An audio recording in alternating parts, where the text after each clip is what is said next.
नमस्कार, स्वागत है न्यूज 21 में। मैं हूं आपके साथ हर्षदा जोशी। अब खबरें अन्य राज्यों से। सुहेलदेव भारतीय समाज पार्टी के राष्ट्रीय प्रमुख महासचिव व पूर्व राज्य मंत्री डॉक्टर अरविंद राजभर ने 9 फरवरी को महाराजा सुहेलदेव की जयंती पर मीडिया से बातचीत में ओबीसी एससी एसटी आरक्षण के वर्गीकरण की मांग की। उन्होंने कहा कि हरियाणा की तर्ज पर यूपी में भी आरक्षण का पुनर्वितरण होना चाहिए ताकि अति पिछड़े और अति दलित समाज को न्याय मिल सके।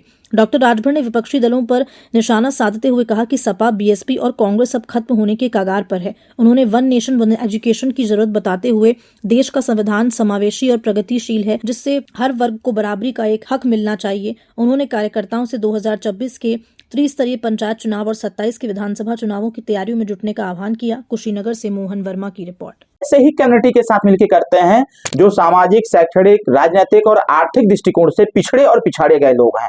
सबसे अच्छी बात यह है कि जब से पंचायती राज विभाग के मंत्री माननीय श्री ओम प्रकाश राजभर जी बने हैं, जो हम सबके नेता हैं, उन्होंने मान्यवर कांशीराम साहब और डॉक्टर बी.आर. अम्बेडकर साहब, सरदार पटेल जी और महात्मा गांधी जी के सपने को साकार किया।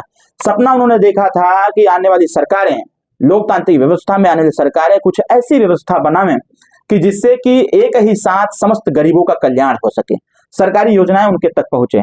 और उन्होंने जो सपना देखा था, उस सपने को साकार करने का काम हम सबके नेता माननीय ओम प्रकाश राजभर जी ने किया, जीरो पॉवर्टी स्कीम ला करके। जीरो पॉवर्टी स्कीम में न जाति देखा जा रहा है, न धर्म देखा जा रहा है, न ऊंच न नीच, किसी प्रकार से नहीं। बस उनको यह देखा जा रहा है कि सामाजिक, शैक्षणिक, आर्थिक और नौकरियों में जो पिछड़े पिछाड़े गए लोग हैं, ऐसे लोगों को जीरो पॉवर्टी स्कीम का लाभ दिया जा रहा है। और अधिकारियों की कमेटी बनाई गई है निचले स्तर पर, वो सर्वे कर रहे हैं। और इसमें नियम यह भी बनाया गया है कि सर्वे के बाद भी अगर कोई व्यक्ति छूटता है गलती से या फिर जानबूझ के कोई अधिकारी बदमाशी करता है, तो ऐसे अधिकारी के खिलाफ हमारे माननीय मंत्री जी सख्त कार्रवाई करेंगे और उसको सस्पेंड करते हुए पुनः उस गांव की जांच कराएंगे। हमारा मानना यह है कि सरकार की जो योजनाएं हैं, वो चाहे आवास की हो, चाहे शौचालय की हो, आयुष्मान कार्ड की हो, श्रम कार्ड की हो, तो यह Suheldev Bharatiya Samaj party zero poverty scheme से ही कर रही है। इसके साथ साथ बेरोजगारी दर को जो हम लोग देख रहे हैं, तो बेरोजगार जो हमारे युवा साथी पढ़े लिखे हैं, उनके लिए भी युवा उद्यमी के नाम से एक योजना चलाई गई पंचायती राज विभाग के माध्यम से। और यह तय किया गया कि 5 लाख रुपए कोई भी बैंक बिना ब्याज और बिना गारंटी के उनको लोन देगा, वह अपना बिजनेस व्यापार करेंगे ताकि बेरोजगारी दर घटाया जा सके।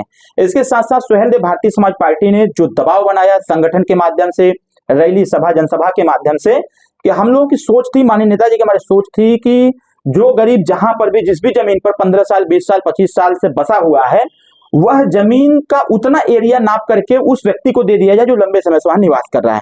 अभी घरौनी योजना आई, घरौनी योजना के माध्यम से उन गरीबों को, जो गरीब जहां बस गया है, घरौनी योजना का सर्वेक्षण हो रहा है, ड्रोन सर्वे भी हो रहा है।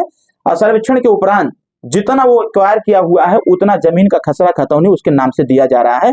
इसको बड़ी गहनता से और गंभीरता से हम लोग इसको संचालित करने का काम कर रहे हैं।